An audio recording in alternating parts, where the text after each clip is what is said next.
Bonjour à tous, c'est notre première formation mini-capsule sur une notion que je rencontre fréquemment dans les classes ou auprès des éducateurs, c'est la notion de défilement. Donc cette première vidéo va aborder ce problème d'apprentissage.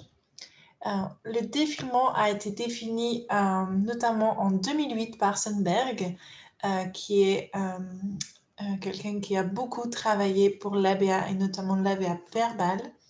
Le défilement décrit le comportement d'un enfant ou adulte qui émet plusieurs réponses verbales incorrectes à un seul stimulus. Donc, on va prendre un exemple. Imaginons que je présente ceci à l'enfant et que je demande qu'est-ce que c'est? Okay. Et l'enfant répond en premier scotch, agrafe, colle. Ce comportement qu'il a eu de vraiment émettre plusieurs réponses avant de donner celle qui est correcte, c'est exactement ça qu'on appelle le défilement. Le défilement est un obstacle majeur pour les apprentissages des enfants et on les retrouve très fréquemment sous plusieurs modalités. Vous avez vu quand j'ai fait l'exemple que les réponses données ne sont pas aléatoires. En général, l'enfant présente des réponses qu'il a soit précédemment apprises dans un seul même bloc. Donc, imaginons qu'on a fait un apprentissage sur le matériel scolaire et du coup, il peut ressortir les mots correspondant à cette catégorie-là. Ou alors, l'enfant va piocher, il se dit c'est à peu près dans sa mémoire, dans ce domaine-là, il va piocher les différents éléments. Donc, le scotch ou les agrafes, par exemple, qui sont reliés par fonction, c'est-à-dire que tous les trois servent à mettre ensemble deux éléments, par exemple. Le problème du défilement, c'est que l'enfant, on n'est jamais vraiment sûr de ce qu'il a compris.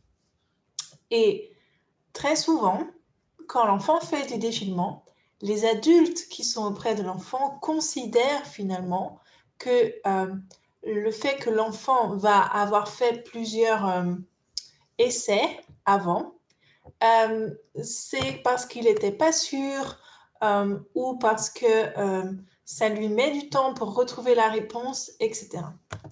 Et du coup, en général, quand je vois dans ma pratique que les enfants font ça pour des apprentissages, l'adulte finit par coter ou par analyser cela comme le fait que l'enfant a correctement répondu, même s'il a fait plusieurs erreurs avant.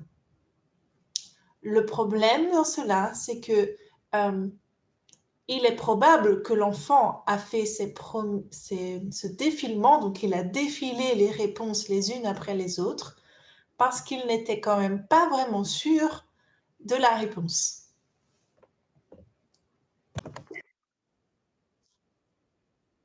Et donc, quand l'enfant n'est pas vraiment sûr de sa réponse, il ne faut pas que l'adulte renforce ce comportement de défilement.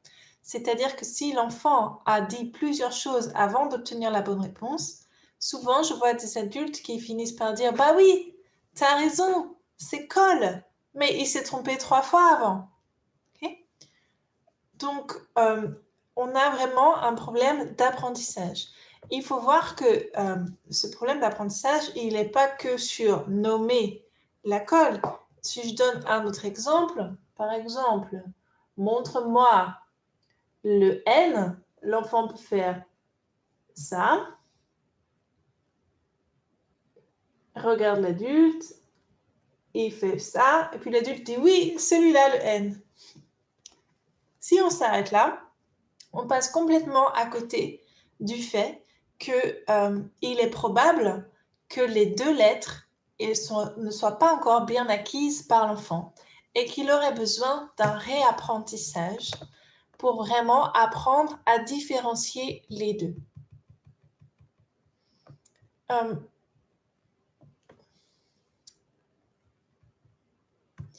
ce qui est important dans le défilement, il peut apparaître donc sur des mots, quand on lui demande de nommer, sur des syllabes, aussi chez des enfants, je ne vais pas pouvoir détailler ici, mais qui utilisent des signes pour faire des demandes.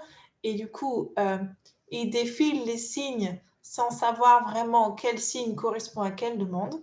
Donc, globalement, c'est un problème d'apprentissage important. Les premiers conseils que je vais donner, de 1, quand vous observez ce comportement chez l'enfant, je vous conseille de vraiment analyser, c'est-à-dire de vous noter sur une feuille ce qu'a dit l'enfant exactement quand il s'est trompé.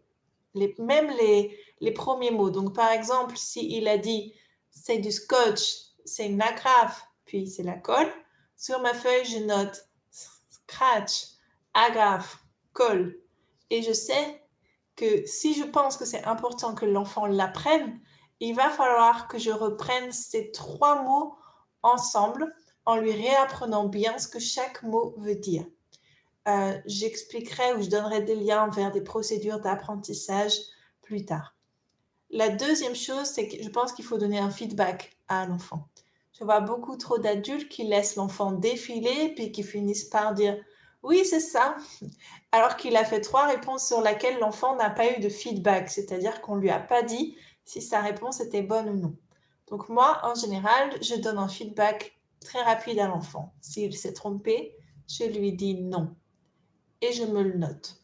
Je peux lui dire, si je pense qu'il peut le comprendre, on va le revoir ensemble plus tard. Okay.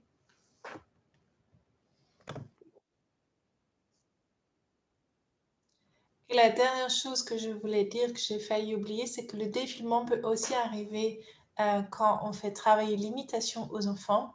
Donc, par exemple, si on dit à l'enfant « ouvre ta bouche » et qu'il fait quelque chose d'autre avec la bouche avant d'ouvrir sa bouche, comme par exemple il ne faut pas compter que c'est bon. Okay. Souvent, les enfants savent aussi que c'est bon parce qu'ils font plusieurs essais jusqu'à ce que l'adulte dise oui. Okay.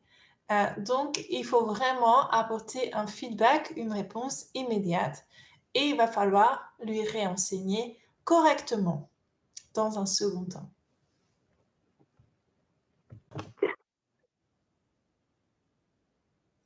Enfin, pour des enfants ou adultes qui ont ces difficultés de défilement, il faut savoir que c'est quand même une difficulté qui est bien documentée, qui a été ajoutée dans les obstacles dans le VB-MAPP pour les enfants. Et pour essayer au maximum de diminuer cette notion de défilement, il faut vraiment que les adultes auprès de l'enfant soient méfiants ou soient attentifs et qu'ils ne voient pas comme le défilement, le fait que l'enfant fait plusieurs essais, comme une bonne stratégie que l'enfant a de se corriger, mais plutôt de voir que ce sont des stratégies que eux renforcent si ils ne donnent pas de feedback, de réponse claire à l'enfant sur le fait qu'il a donné ou non la bonne réponse de manière immédiate. Voilà, merci beaucoup à tous pour cette vidéo. J'espère qu'elle vous aura plu. Je vais faire d'autres vidéos par la suite sur des difficultés d'apprentissage, mais aussi sur des procédures pour développer les compétences chez les enfants.